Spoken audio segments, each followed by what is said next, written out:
Lorsqu'on veut créer un badge, on peut créer un badge de site qui va donc être accessible pour plusieurs cours ou un badge de cours. Allons sur badge de cours. On peut gérer les badges, ceux qui ont été créés.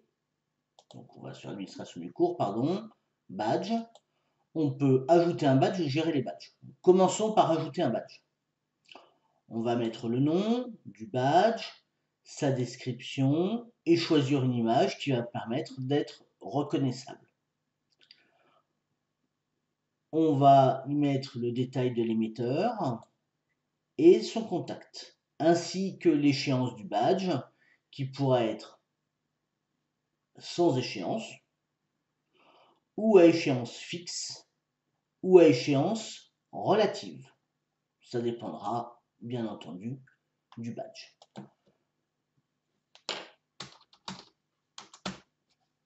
Badge 1, description, le badge concerne. On choisit une image, on va prendre une image n'importe laquelle, une image enregistrée de type logo, donc on va prendre par exemple robot. Par exemple, nous allons mettre responsable formation de l'entreprise.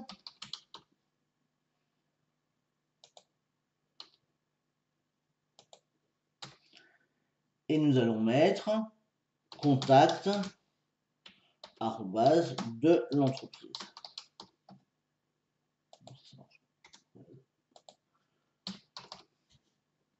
Ça peut être à date sans date, à date fixe ou à date relative. J'ai créé mon badge, je peux voir le badge son ensemble, ajouter, modifier la description, mettre des critères avec qui vont être donc les critères d'obtention du badge. Je peux avoir trois possibilités. Soit une attribution manuelle par rôle.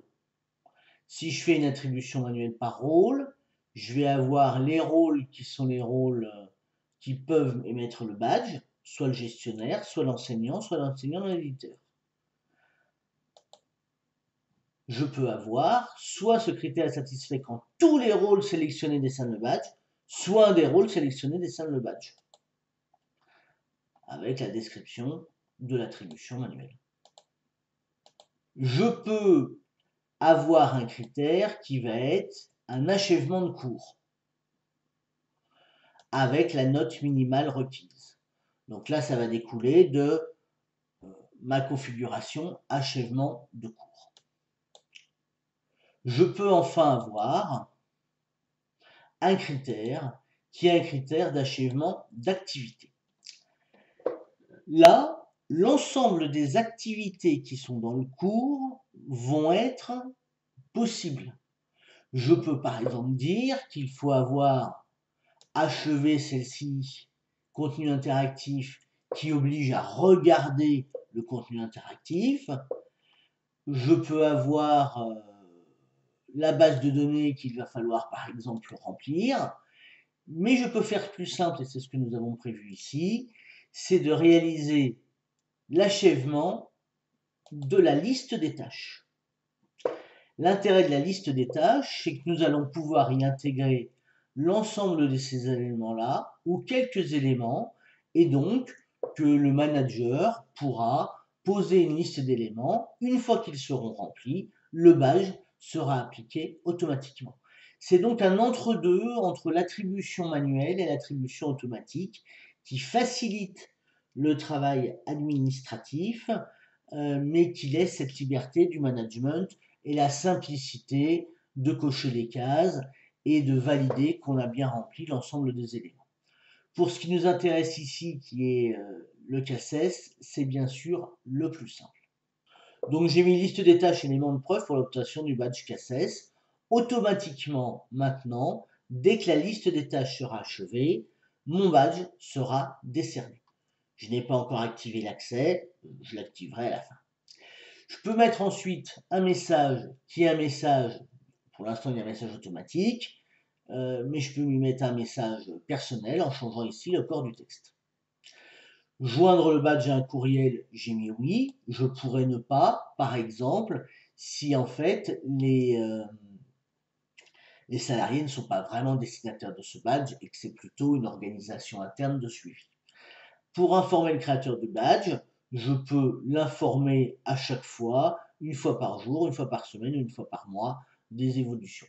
Les détenteurs, c'est ici que j'aurai, le badge n'a pas été décerné tout simplement parce qu'il n'y a pas eu d'activation d'accès, mais on aura la liste des détenteurs, donc c'est intéressant, ça permet bien entendu d'être en phase avec qui a les badges et les habilitations.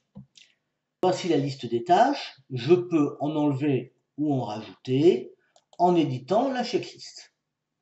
La checklist va me permettre soit de supprimer, soit d'ajouter des éléments avec un ordre qui est un ordre éventuellement logique. Voilà. Je peux faire ça, je peux rajouter un élément là et donc j'aurai 4 listes avec éventuellement le lien par exemple si c'est une activité vers cette activité-là. Je peux importer les éléments s'ils viennent d'un système extérieur, ou je porte et exporter ces éléments, par exemple, pour faire un reporting. Je peux voir la progression des différentes personnes.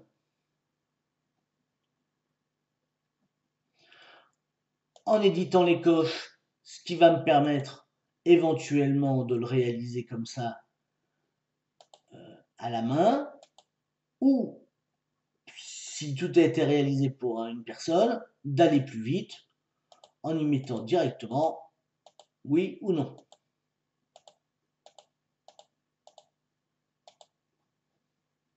Ça peut être intéressant pour aller plus vite. Donc ici, pour l'ensemble des éléments, pour l'instant, rien du tout. Et encore une fois, je peux aller. Mais je peux aller aussi, si j'ai réalisé tâche par tâche, aller par ici. Donc on voit là la simplicité et l'efficacité du dispositif. Ça peut permettre d'aller plus vite quand on a des tâches rapides à faire. Je peux voir personne par personne et regarder. Je peux ajouter des commentaires si je le souhaite.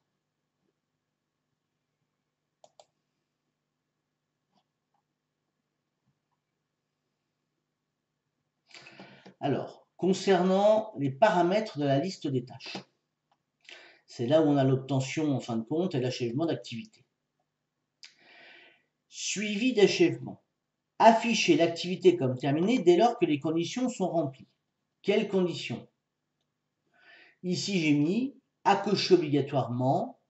Tous les éléments doivent être cochés.